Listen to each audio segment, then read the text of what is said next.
हर ने बोले बोलो दामोदर की जय। ने बोला नहीं, जय बोलो जिसने यू काम कराया है, बोलो कबीर परमेश्वर जी की जय हो।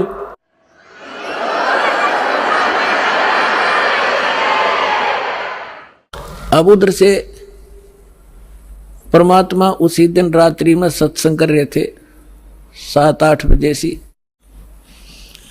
और सर्दियों का मौसम था। अब कुछ भक्त सामने आसपास बैठे थे। एकदम परमात्मा ने क्या किया, ऐसे मुंह पर करनो हाथ फेर कर ऐसे झटका दिया। आसपास के बैठे भक्तां के छींटे लगे। उन्होंने सोचा भी पसीने कैसे आगे सर्दी में, गुरुजी आपके पसीने आगे? तो प्रभु बोले ना भाई पसीने को नहीं आए। और क्या था, ये पानी कहाँ से आ गया? कि मेरे भगत का जहाज डूबा था। दामोदर सेठ नहीं था, अभी नाम लेके गया था। हाँ जी हाँ जी, उसका जहाज डूबा था भाई। अब वो उसने बचा कर आया हूँ। अब वो भगत सोच रहे थे अक भाई, अब क्योंकि हम भक्ति अवश्य करते हैं लेकिन विश्वास दृढ़ नहीं होता।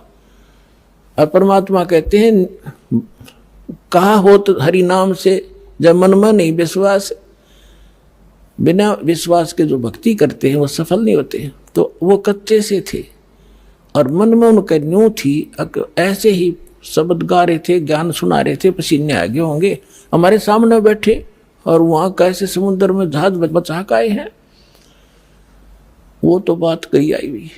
अब वहां से जब वो चलकर आए सेठ, 1-2 दिन और लग गया उन्होंने।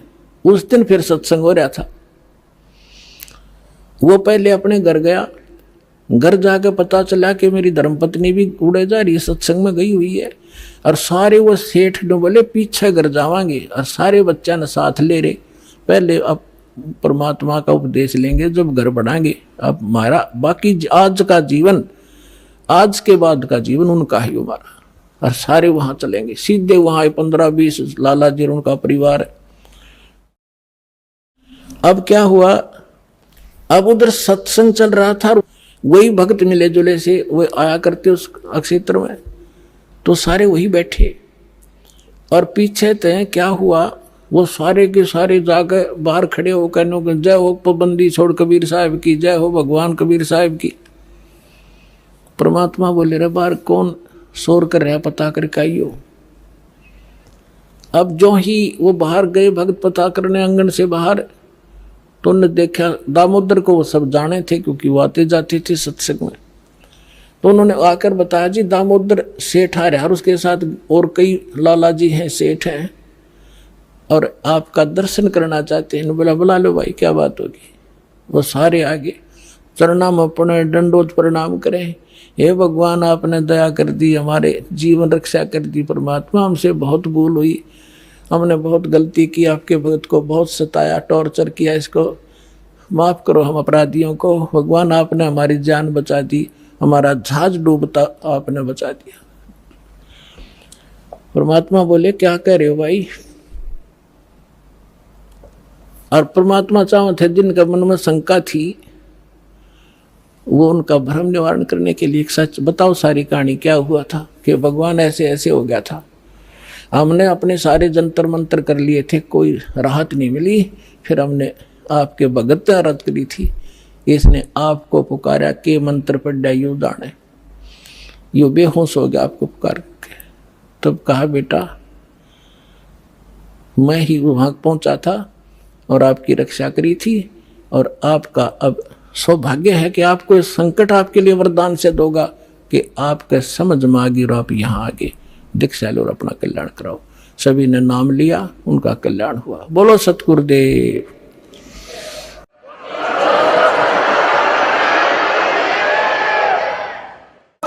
दामोदर सेठ के हुए थे अकाज, अर्ज करी डूबता देखे जहाज। दामोदर सेठ के हुए थे अकाज, अर्ज करी डूबता देखे जहाज।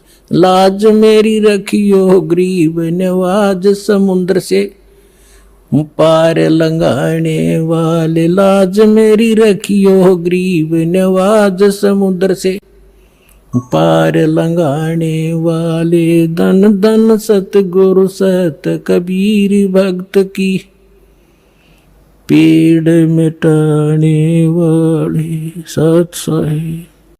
परम पिता परमात्मा पूर्ण ब्रह्म सारी सृष्टि के रचनहार कबीर देव कबीर परमेश्वर जी की असीम रजा से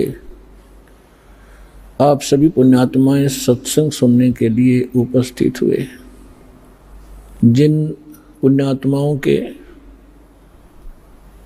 जिन प्राणियों के पुण्य बहुत ज़्यादा होते हैं उनको मानव शरीर प्राप्त होता है।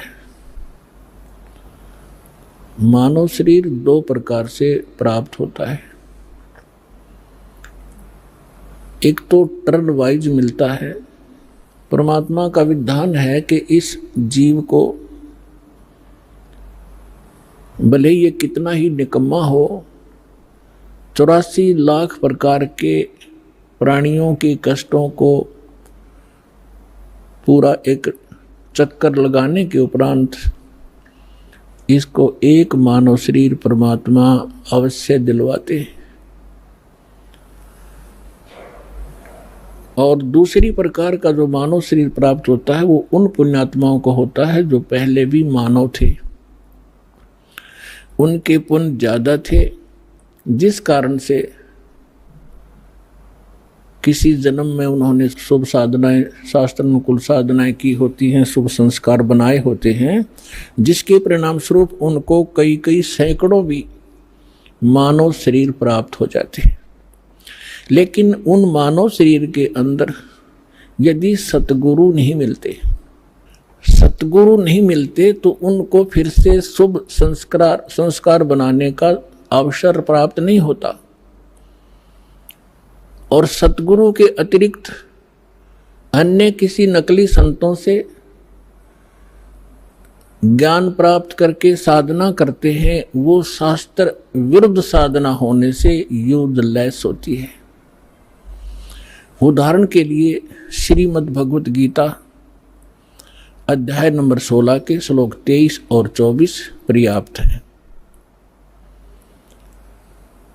और जब तक हम शास्त्र अनुकूल साधना नहीं करेंगे हमारे आध्यात्मिक शुभ संस्कार नहीं बन सकते। तो जिस कारण से भले ही सैकड़ों मनुष्य जीवन भी प्राप्त कर ले वो प्राणी जिसके पूर्व जन्म के किसी समय शुभ संस्कार ज़्यादा संचित हो गए और फिर वो मनुष्य शरीर प्राप्त करता हुआ आ रहा है, उसके लिए वो कौन सा समय है? अब ये समय है जो ये प्राइम टाइम है, ये बिचली पीढ़ी प्रारंभ होगी कलयुग की। इसमें परमात्मा अपने बच्चों को अपने वचनानुसार अब सबको तत्व ज्ञान से परिचित कराएगा, सतनाम सारनाम सबको प्राप्त कराएगा। जो यहाँ से निकल जाएंगे सावधानी बरत कर सत साधना करके वो तो गए, सफल हुए। और जो नहीं निकल पाए और साधना कर रहे हैं किसी भी कारण से वो फाउल हो जाते हैं और पार नहीं हो पाते हैं, तो वो भी करोड़ों और काफ़ी करोड़ों की संख्या में ऐसे हो जाते हैं। तो जो करोड़ों की संख्या में सत्साधना करते हुए और यहाँ रह जाएंगे,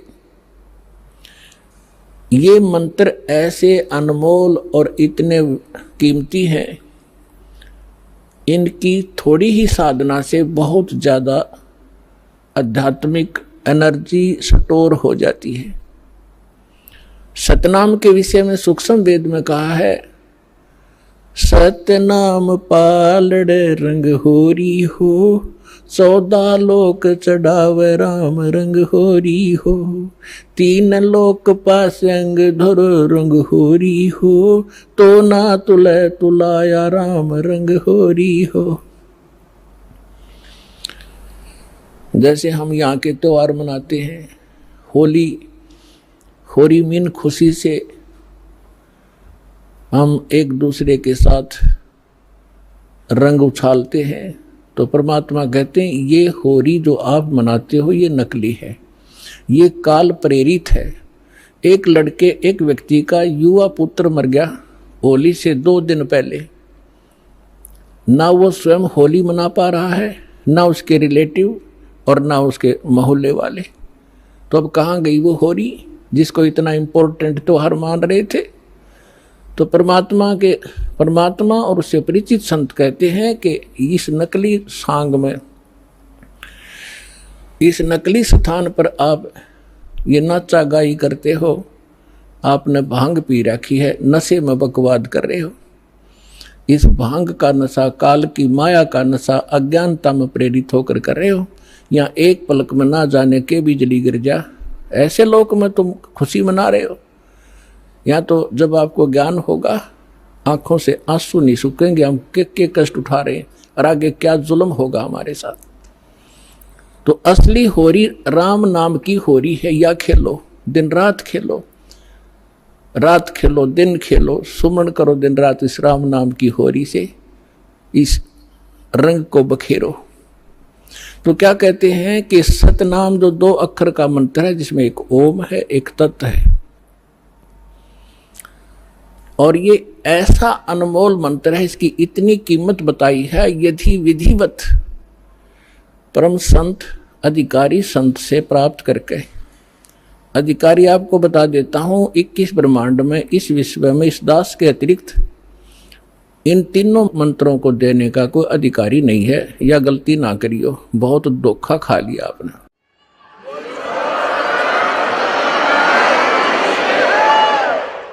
और कोई निकम्मी आत्मा इस दास से मंत्र प्राप्त करके स्वयंभू संत बनकर ये दान कर रहा है, वो महा अपराधी है भगवान का।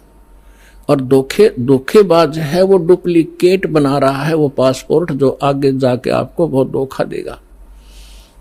उसको काल का पक्का दूत समझना, उससे आप भी बचना, और जहाँ तक संभव हो जिसने उनको फंसा रखा है उन भाई बहनों को भी सतर्क करना प्यार से। तो क्या बताते हैं, इस सतनाम के 2 अक्षर के मंत्र का श्वास उश्वास से नाम जपना होता है। परमात्मा कहते हैं, श्वास उश्वास में नाम जपो, व्यर्था सांस मत खो, ना जाने इसी श्वास को आवन हो कि न हो। फिर क्या बताते हैं कि ये इतना एक श्वास का एक सतनाम एक भी आपने सुमन कर लिया विधिवत अधिकारी संत से, और बिल्कुल सावधानी से, यानी सिमरन जब करते हो सतनाम का, बाहर जो मंत्र छोड़ते हो उसके ऊपर उसकी अंदर से जो उच्चारण होता है श्वास के द्वारा महसूस होता मैं क्या बोल रहा हूं, और बाहर श्वास छोड़ते समय कौन से मंत्र का उच्चारण होता है, उसको अजप्पा जाप कहते हैं।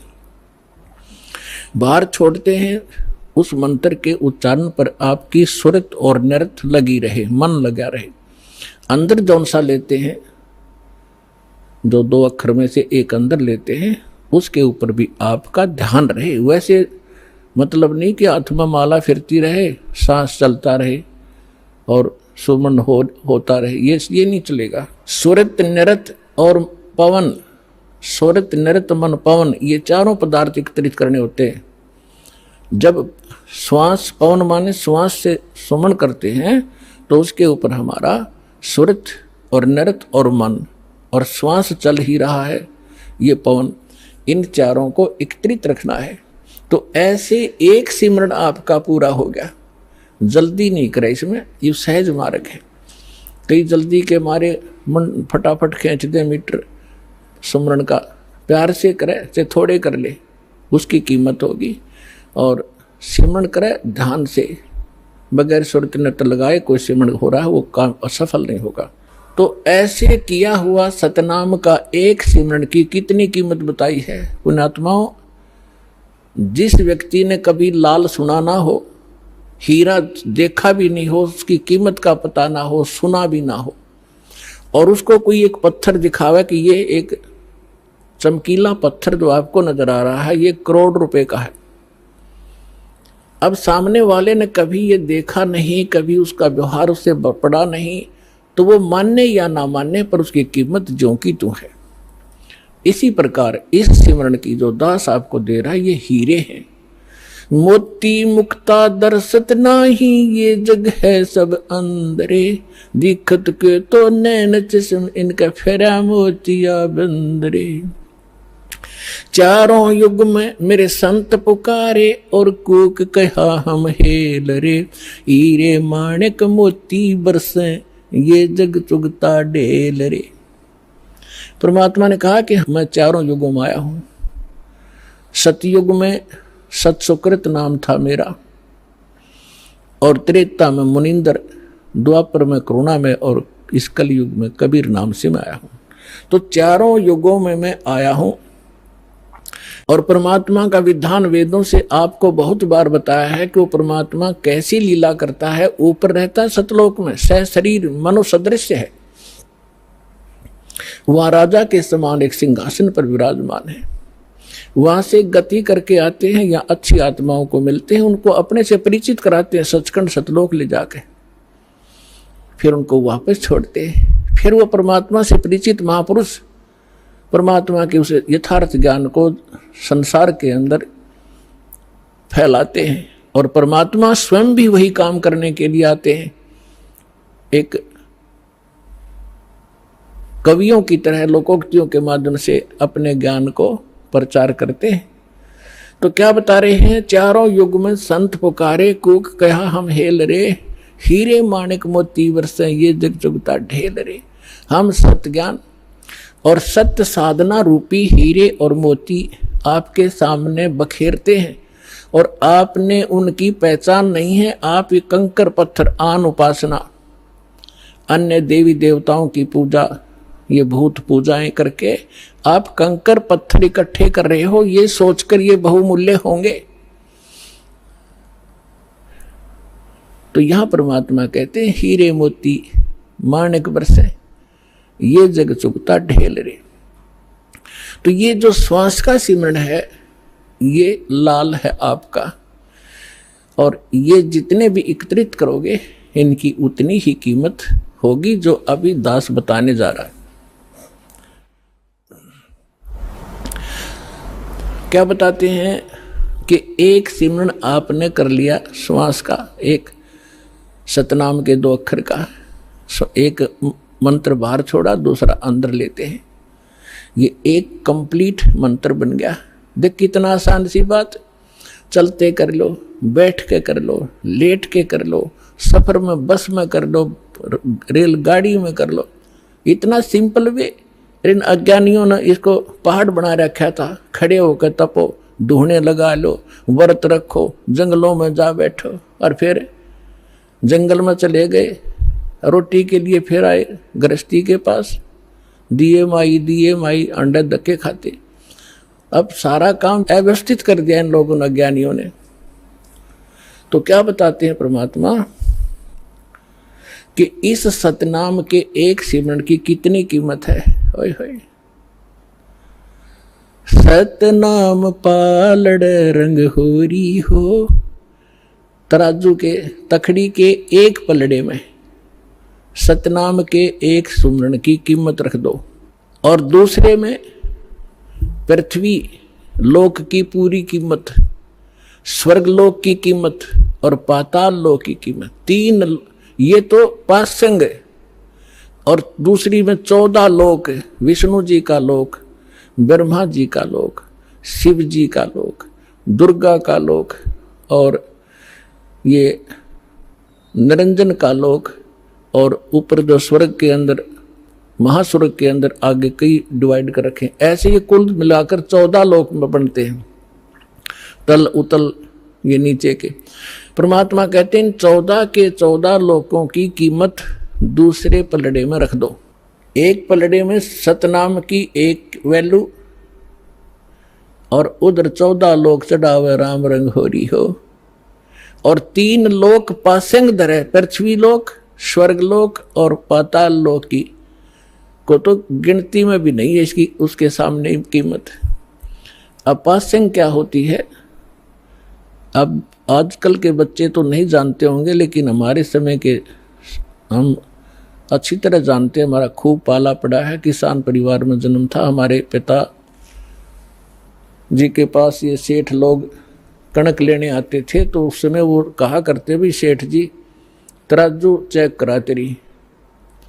वो चेक कराता था, उसमें कुछ एरर होती तो उसको ठीक करने के लिए उसी जैसे गेहूं तोल रहे हैं, गेहूं से थोड़े से कणक लिया और दूसरे पलड़े में डाल दी जाती है। वो पासिंग ठीक करने के लिए, पासिंग माने एरर, उसके लिए वो कणक रख दी जाती है, उधर ही बट्टे रख दिए जाते हैं, दूसरी साइड पलड़े से फिर कणक तोल ली जाती है।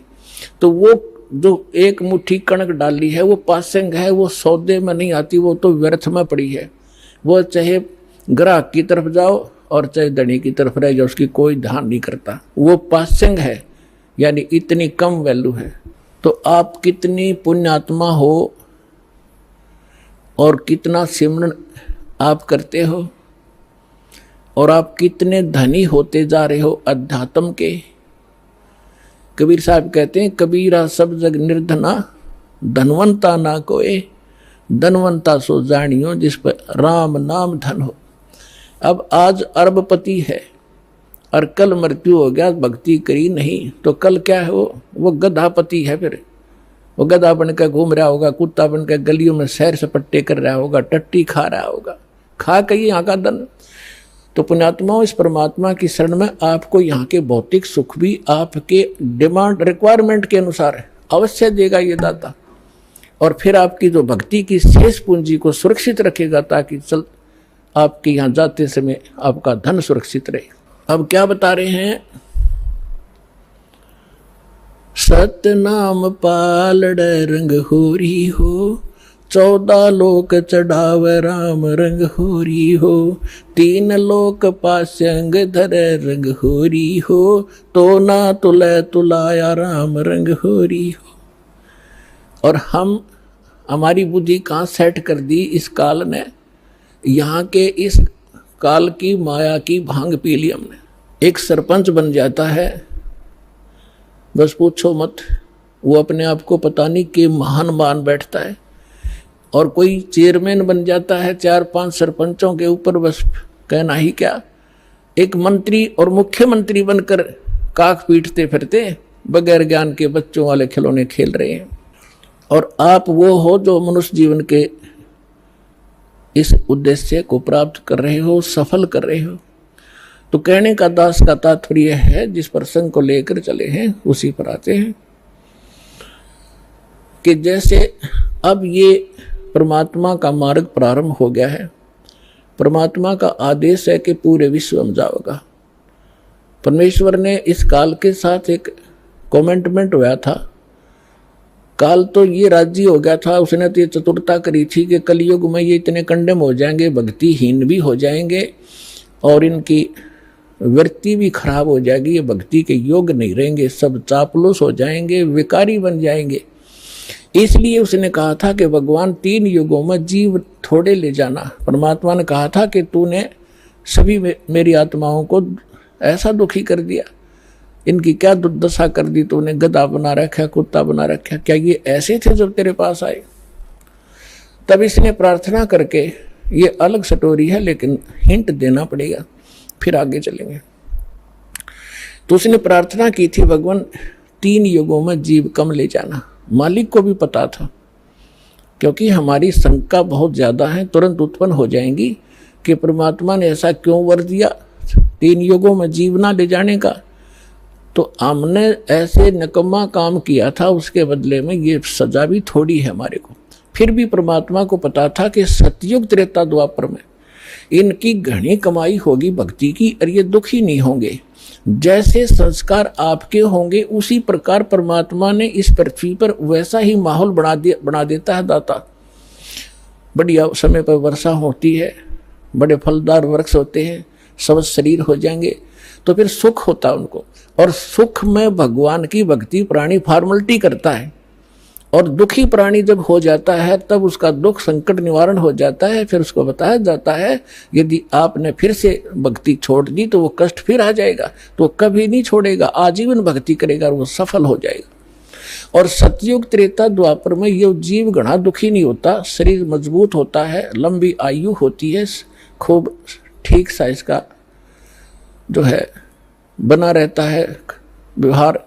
तो उस मालिक को मालूम था कि ये भक्ति नहीं करेंगे, क्योंकि सभी भक्ति करते थे लेकिन शास्त्र विरुद्ध करते रहे, और जिस कारण से वो सोच रहे थे जो साधना हम कर रहे हैं इसी से हमें लाभ हो रहा है, और हो रहा था। वो पिछली बैटरी चार्ज से वो प्रयोग कर रहे थे, अपनी पिछली मलाई खा रहे थे। तो इस प्रकार परमात्मा को पता था, तब उसने कहा था ठीक है, चौथे युग में, कलयुग में मैं अपना ज्ञान प्रचार करूंगा।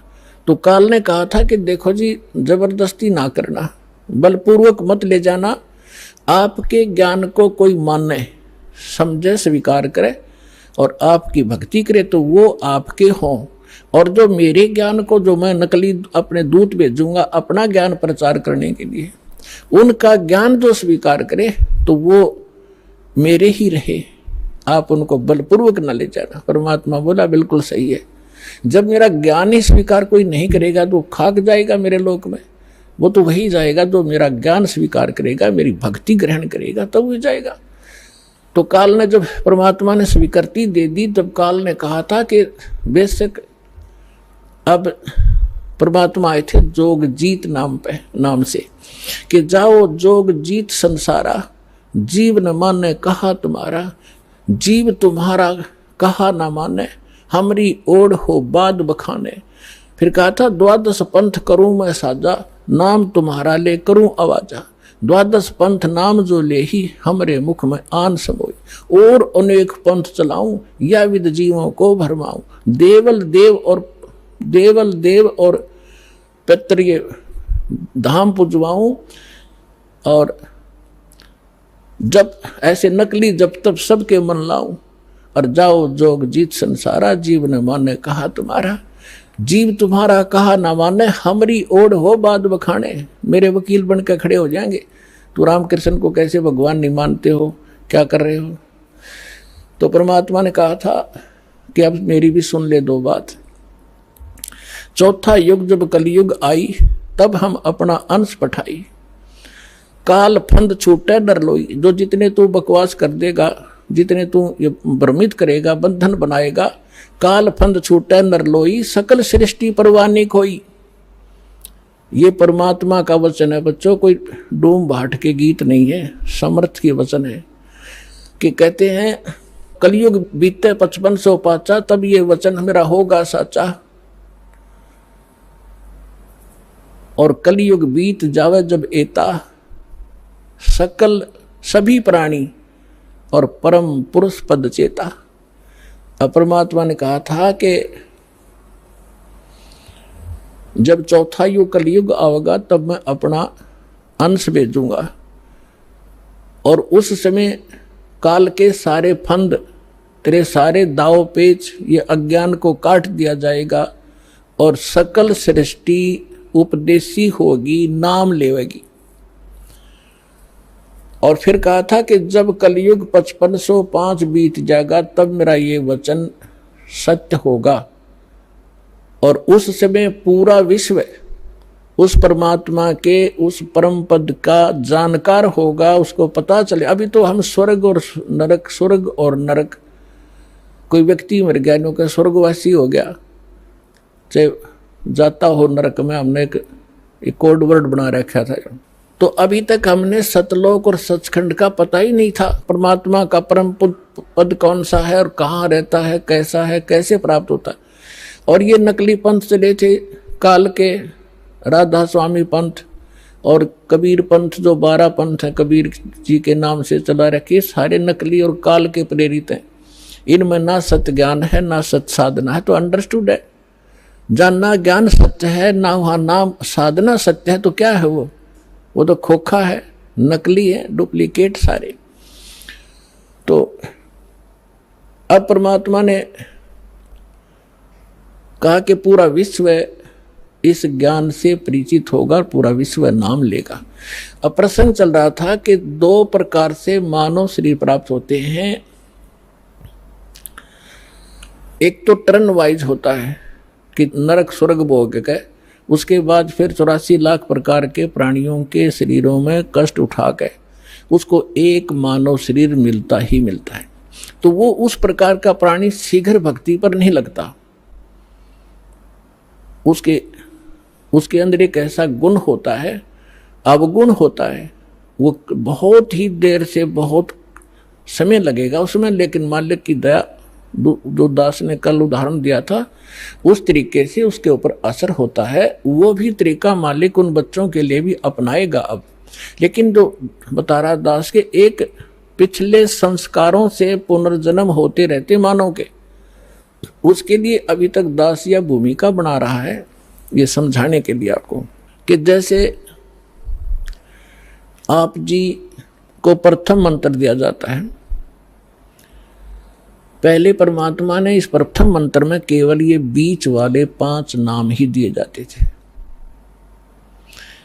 और ये काल के पंथ जो राधा स्वामी पंथ और इससे निकले हुई जितनी शाखाएं हैं, ये 5 नाम देते हैं। और वो कौन से नाम? 5 काल के, यूजलेस, ओंकार, रंकार, ज्योत निरंजन, सो हमर सतनाम। सतनाम कोई जाप है? ओंकार रंकार ये कोई जाप है? ये 5 नाम थे जो दास आपको प्रथम मंत्र में बीच के 2, फर्स्ट एंड लास्ट को छोड़कर, ये पहले नहीं दिया जाता था, इसलिए इसको अभी तक गुप्त रखा था। ये कंप्लीट कोर्स है। और वो बीच वाले जो मंत्र हैं वो आपको संसारिक सुविधा यहाँ की उपलब्ध कराएंगे, क्योंकि उनका टैक्स देंगे। ये पूजा नहीं, साधना है। साधना और पूजा में अंतर होता है। जैसे हम पूजा करते हैं परमात्मा को पाने की, तो हम परमात्मा को पाने के लिए जो भी प्रयत्न करते हैं वो साधना है। जैसे हमारा पूज्य है जल, हमने जल प्राप्त करना है, तो जल प्राप्त करना जमीन के अंदर है, तो हमारा जो पूज्य है, इष्ट है, वो है जल। और उसके पाने के लिए, जल प्राप्त करने के लिए जो भी हम क्रिया करते हैं, बोकी लगाते हैं, पाइप डालते हैं, फिर हैंडपंप लगाते हैं, तो वो हमारी साधना है, वो पूजा नहीं है। उसको पाने के लिए जो हमारा पूज्य है, हमारा जो इष्ट है, वो तो जल है, उसके लिए जो प्रयत्न किया गया वो साधना है और वो पूजा है उसको पाने की। तो इस प्रकार इसको पूजा और इसको समझना। हमारी आस्था तो जल के अंदर है, उन इंस्ट्रूमेंटों में थोड़ी है, और उनके बिना वो मिले नहीं। तो इसी प्रकार ये जो प्रथम मंत्र आपके दिए जाते हैं ये साधना है। और इस जैसे इस दूसरे शब्दों में दास आपको कहे कि जैसे ये मंत्र एक ऐसी कमाई है, ऐसी शीघ्र इफेक्ट करती है, देवताओं को विवश करते हैं ये मंत्र आपको लाभ देने के लिए। जैसे आपको बताया था कि भैंसे को भैंसा भैंसा करता रहो, वो कभी ध्यान नहीं देता। आप वैसे गुण गाए जाओ, जय गणेश देवा, माता थारी पार्वती, पिता माँ देवा, हम घोट रखे थे हमने, ये कभी नहीं सुनेंगे। और इनका एक मंत्र दे रखा आपको, उसका जाप करो, तुरंत अटैक होगा उनके ऊपर जाके और सतर्क होंगे। क्या हो गया बच्चे को, क्या डिमांड है इसकी, देखो इसका अकाउंट कितना हमारे इसमें, उस तुरंत उसका राहत दी जाएगी। तो जो भैंसे ने भैंसा भैंसा करो कति नहीं सुने, अरे एक बार कर दो हुर्र, वो तुरंत देखेगा नू और अट्रैक्ट होगा, दौड़ने की चेष्टा करेगा उस आवाज की ओर। तो परमात्मा ने ये मंत्र हमें दिए थे, लेकिन बीच में काल के दूता ने इस कबीर पंथ का जहाँ स्टार्ट हुआ था दामाखेड़ा वालों से, तो 5वीं पीढ़ी तक ये 5 मंत्र चले थे। उसके बाद 6ठी पीढ़ी में दामाखेड़ा वालों के जो महंत था वो एक टकसारी नाम का इसी कबीर पंथ की ब्रांच बन गई थी नकली। उसने भ्रमित कर दिया कि तुम बात करते हो सतलोक की और सचखंड और सतपुरुष की, और पूजा कर रहे हो तुम देवी देवताओं की, ये कहे कि भक्ति है तुम्हारी। तो भ्रमित हो गया, उसको ज्ञान नहीं था। छठा पीढ़ी वाला था। उसके बाद फिर उन्होंने एक शब्द सिलेक्ट कर दिया जो कबीर सागर में लिखा है, अजर नाम अमीर नाम पाताले सब सिंधु नाम, यही हंस का काम। ये कोई मंत्र है? ये तो एक श्लोक शब्द है। तो इन मंत्रों से इन आपकी पूजा नहीं है। पूजा हमारा कबीर देव पूज्य है, उसको प्राप्त करना, सतलोक हमारा प्राप्त करना उद्देश्य है। और ये साधनाएं हैं, ये इंस्ट्रूमेंट हैं, ये प्रयोग करने ही करने पड़ेंगे। अब उसके बाद जो सतनाम आपको दिया जाता है, सतनाम के अंदर एक आध सिरफिरा जो विशेषकर वो व्यक्ति भ्रमित होता है जिसके कर्म घड़े बिगड़ जाते हैं, जो 100, 200, 1000, 2000 व्यक्तियों को भ्रमित करके उनको अपने पीछे लगा कर गुरु बन बैठता है। अब क्या बन गई, परमात्मा की दया हो रही है, हमारे जो बच्चे शिष्य बनते हैं जो पहले अन्य इन गुरुओं के पास थे, अब बच्चे को बालक थोड़े ही एजुकेटेड हैं, दास ऐसे ढंग से ज्ञान देता है कि बालक भी समझ जा और प्रमाण देता है, तो उनको समझ में आ रहा है, वो अपने गुरुओं के पास जा रहे हैं। उन गुरुओं से भी कह रहे हैं जी आप भी चलो, आप भी भ्रमित हैं और हमें भी मिसगाइड किया आपने। आपका उद्देश्य तो ठीक था कि हम कुछ मार्गदर्शन करें, लेकिन आपको ही नहीं पता, आप झूठे गाइड बन गए, आप भी चलो। तो जो अच्छी आत्माएं हैं वो आ जाते हैं, दीक्षा भी ले रहे हैं। एक तो ये कह रहा था कि मेरे 20,000 शिष्य हैं, मुझे ये ज्ञान मिला, पहले मैंने ज्ञान गंगा पढ़ा और फिर मैंने अपने शिष्यों से कहा कि तुम भी पढ़ो, देखो इसमें क्या है। तो उन शिष्यों से ने कहा जी इसमें तो अद्वितीय ज्ञान है। तो मैंने कहा कि जाओ तुम दीक्षा लेकर आओ। तो वो अपने शिष्य भेजे उस प्यारी आत्मा ने, और अब कह रहा था पिछले सत्संग पे कि पिछली बार मैं भी आ गया हूँ और शेष को भी अब जाके ये ज्ञान गंगा दूंगा और यहाँ लाऊंगा। ये है महान आत्मा। ठीक है, जब तक धोखे में हम भी थे, गलत साधना हम भी कर रहे थे, जिस दिन पता चला उसी दिन हम दिशा बदल ली, तो बुद्धिमान होता ही है। और एक ऐसा सिरफिरा मिला, चेले भी उसके साथ थे, चेलों के सारी समझ मारी, उसमें अहंकार अभी शेष था। वो खड़ा लाइन में कहने लगा जी मैंने 2 बात करनी है। वो कहते हैं जी ये हमारे गुरुजी थे पहले और आज इन्हें दीक्षा ले ली है। अब वो प्रथम दीक्षा ले ली, द्वितीय दीक्षा दी जब उसने कहा कि ये क्या है, ये वही मंत्र है, उल्टे सुल्टे करके दे रहे हो, ये कोई सतनाम हुआ। तो पुण्यात्माओं यही मार खाता ये प्राणी। वो अहम था, उसके अंदर अहंकार था। अब डॉक्टर मैं हूं और रोगी वो बनकर आ रहा है और डॉक्टर की दवाई में वो ऑब्जेक्शन कर रहा है। एक जड़ी बूटी होती है, उनको अगर 4-5 जड़ियां मिलाई जाती हैं तो उनका गुण धर्म कुछ अन्य होता है, वो कुछ अन्य लाभ देती हैं।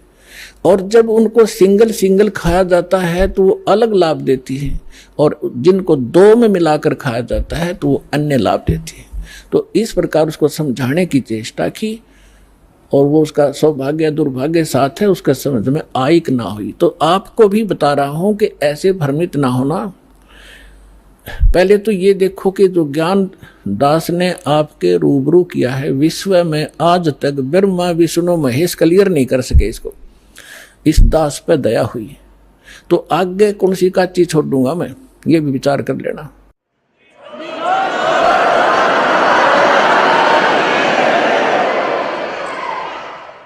और फिर ये साथ साथ एक पॉइंट को क्लियर करने के लिए 6 उदाहरण देता हूं, ऐसे मजबूत जो हलाए नहीं हिल सकते। यही मंत्र किस किस ने जाप किया? आदरणीय धर्मदास साहिब जी ने यही 2 मंत्र का अक्षर का नाम यही जाप किया, आपके रूबरू कर रखा है। नानक साहिब जी परमात्मा से सीधे मिले, परमात्मा उनको बी नदी पर जिंदा महात्मा के रूप में सचखंड लेकर गए और फिर उनको वापस छोड़ा, तीसरे दिन अदृश्य रखा। और फिर उन्होंने कौन सा नाम जाप किया? उनकी समुद्र की साखी परमात्मा जो बाला वाली जो साखियां हैं, जन्म साखी, उसके अंदर एक समुद्र की साखी है। उसमें एक कथा है कि एक समय बाला और मर्दाना नानक साहिब के साथ रहा करते थे अधिकतर। उन्होंने एक दिन प्रार्थना की, गुरुदेव हम श्रीलंका जाना चाहते हैं, देखना चाहते हैं, दया करो। उन्होंने कहा आंखें बंद करो। आंखें बंद करके खोली तो समुद्र के किनारे खड़े थे। नानक साहिब जी ने कहा कि आओ मेरे साथ साथ समुद्र के ऊपर चलेंगे और वाहे गुरु बोलते रहना। तो ऐसे चल पड़े जैसे थल पर चलते हैं, आगे आगे नानक देव जी, पीछे वो दोनों बच्चे बाला और मर्दाना। तो नानक साहिब जी ने, वैसे तो सिमरन श्वास से करना होता है, उन्होंने जानबूझ कर झटका देना था, क्योंकि परमात्मा का सख्त आदेश था, धर्मदास मेरी लाख दुहाई। और ये मूल ज्ञान अभी कई बार जाई, ये सार नाम और सतनाम अभी किसी को देना नहीं, नहीं तो नकली पंथों के हाथ लग जाएगा। और जब मेरा दास आवेगा वो कैसे भिन्नता बताएगा, ये सारी विचलित हो जाएगी कहानी, हमारा सारा जो है ना काम बिगड़ जाएगा और काल का फिर से दाव लग जाएगा, मेरे बच्चे मुझे पहचान नहीं सकेंगे। तो वो महापुरुष थे, जैसे वेद में लिखा है कि दृढ़ भक्त को मिलते हैं वो आकर के अपना ज्ञान देते हैं। तो दृढ़ भक्त थे नानक साहब जैसे, उन्होंने कभी किसी सिख को ये नाम नहीं दिया सतनाम, बल्कि सख्त एक ऐसा झटका दे दिया कि सब घबरा गए कि इस मंत्र को छूना नहीं है। नानक साहब जी ने उच्चारण करके ये 2 अक्षर का मंत्र जाप करना शुरू कर दिया। मर्दाना ने सोचा कि गुरुजी तो सतनाम जाप कर रहे हैं 2 अक्षर का, जिसमें एक ओम है एक तत् है, तो क्यों ना मैं भी जाप करूं। मर्दाना फिर वो 2 अक्षर का मंत्र जाप करने लगा, तो वो लगा डूबने।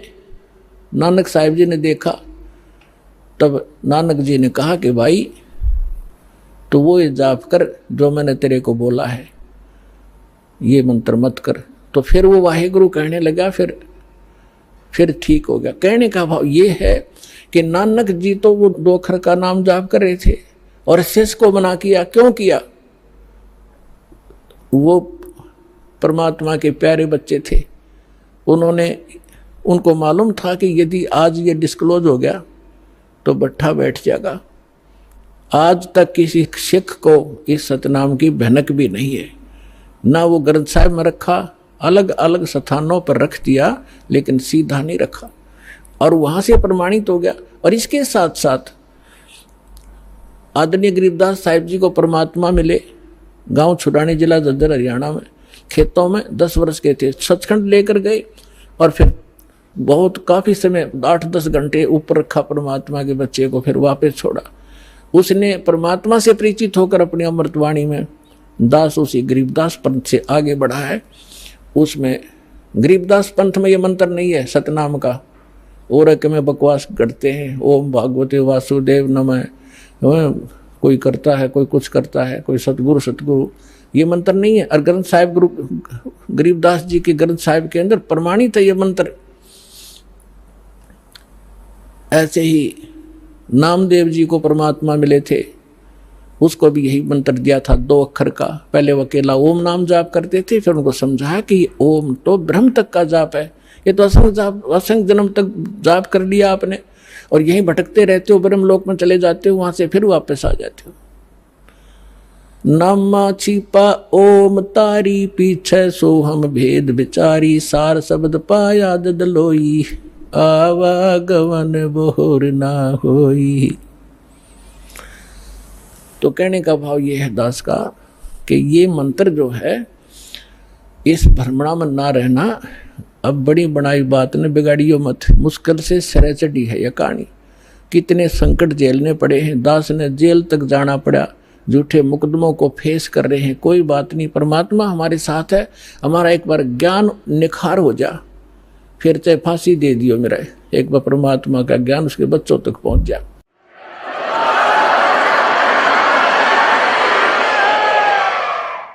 तो पुण्यात्माओं, परमार्थ के लिए संत आते हैं, और जो परमार्थ नहीं कर सकता वो खाक संत है। और संत किसे कहते हैं?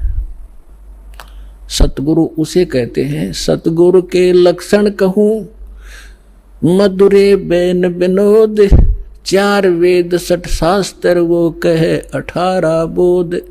सतगुरु होगा जो इन सदग्रंथों से ज्ञान दे और प्रमाणित ज्ञान हो। अब जो प्रसंग चल रहा है कि जैसे अब आप जी नियमित रहे, अब आपको कुछ दिन समस्या रहेगी, क्योंकि अभी हमारे इस ज्ञान का प्रकाश कम हुआ है। घर घर के अंदर विरोध है, गांव गांव में विरोध है, समाज के अंदर विरोध है, क्योंकि जगत और भगत के क्रियाओं में और विचारों में सदा से भिन्नता रही है। और इसीलिए कहा है कि जगत और भगत का आपस में विरोध रहा ही है, और ये रहेगा भी। जब तक जगत को आप जैसा ज्ञान नहीं होगा तो वो विरोध करेंगे ही करेंगे, स्वाभाविक है, उनको अच्छा सा नहीं लगता। जैसे यहाँ पहली बार कोई व्यक्ति आता है और दूसरा आके प्रणाम करता है, वो खड़ा खड़ा देखता रहता है, ये क्या कर रहे हैं यहाँ पर। उसको अच्छा सा नहीं लगता, क्योंकि वो तो अहंकार में कोई छोटी मोटी पोस्ट हो तो उसने तो भारी बात हो जाती है, कैसे लंबा लेटूं।